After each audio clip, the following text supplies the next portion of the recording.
வணக்கம் அன்பர்களே. இந்த நாளில் அந்த நாள்.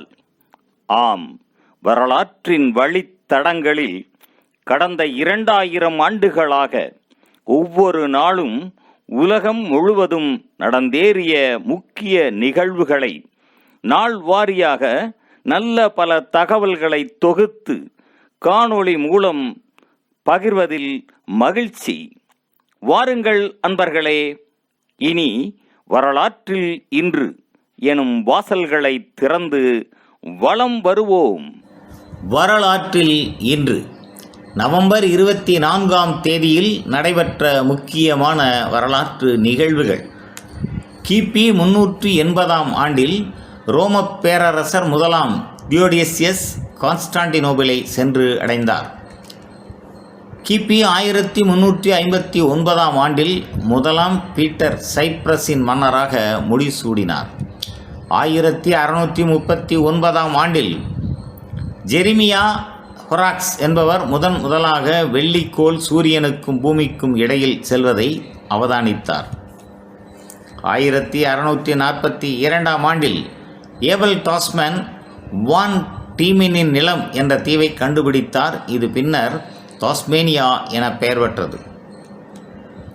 1750ஆம் ஆண்டில் மராத்திய பேரரசின் ஆட்சி பொறுப்பாளர் தாராபாய் கோலாப்பூர் மன்னர் 2ஆம் ராஜாராமை பேஷ்வா பதவியில் இருந்து பாலாஜி பாஜிராவை நீக்க மறுத்தமைக்காக கைது செய்தார்.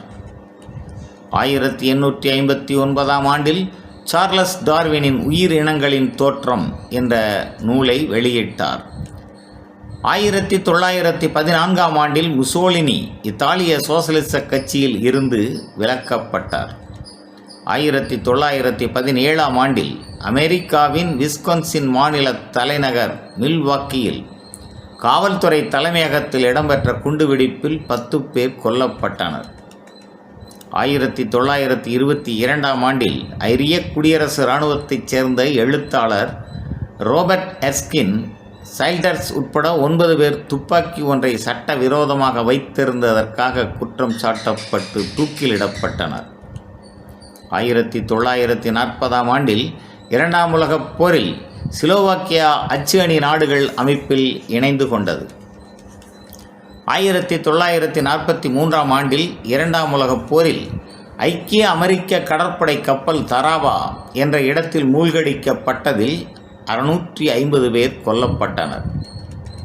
1963ஆம் ஆண்டில் அமெரிக்க அரசு தலைவர் ஜான் எஃப் கெனடியை சுட்டுக் கொன்ற லீ ஆர்வி ஆஸ்வால்ட் சுட்டுக் கொல்லப்பட்டான்.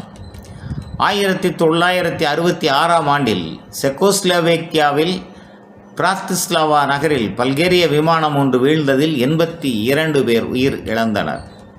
1969ஆம் ஆண்டில் சந்திரனுக்கு சென்ற அப்பல்லோ 12 விண்கலம் 3 விண்வெளி வீரர்களுடன் பசிபிக் கடலில் பாதுகாப்பாக இறங்கியது. 1976ஆம் ஆண்டில் துருக்கியின் கிழக்கே நிலநடுக்கம் ஏற்பட்டதில் 5000 பேர் உயிர் இழந்தனர். 2002ஆம் ஆண்டில் ரவிவர்மாவின் யசோதையும் கிருஷ்ணனும் எனும் ஓவியம் டெல்லியில் 56 லட்சம் ரூபாய்க்கு ஏலம் போனது. 2012ஆம் ஆண்டில் டாக்கா நகரில் ஆடை தொழிற்சாலை ஒன்றில் ஏற்பட்ட தீ விபத்தில் 112 பேர் உயிர் இழந்தனர். 2016ஆம் ஆண்டில் கொலம்பியா அரசும் கொலம்பியா மக்கள் இராணுவமும் அமைதி உடன்பாட்டில் கையெழுத்து இட்டன. நாட்டின் 50 ஆண்டு கால உள்நாட்டுப் போர் முடிவுக்கு வந்தது. 2017ஆம் ஆண்டில் பிர் அல் அபெட் தாக்குதல். எகிப்தில் பிர் அல் அபெட் நகரின் அல் ரவாடா பள்ளி வாசலில் தீவிரவாதிகள் நடத்திய தாக்குதலில் 305 பேர் கொல்லப்பட்டனர். மேலும் நவம்பர் 24ஆம் நாளானது துருக்கியில் ஆசிரியர் தினமாகவும் அனுசரிக்கப்படுவது குறிப்பிடத்தக்கதாகும். நன்று நண்பர்களே. மற்ற நாட்களுக்கான வரலாற்று நிகழ்வுகளை பிரிதொரு காணொளியில் காண்போம். நன்றி, வணக்கம்.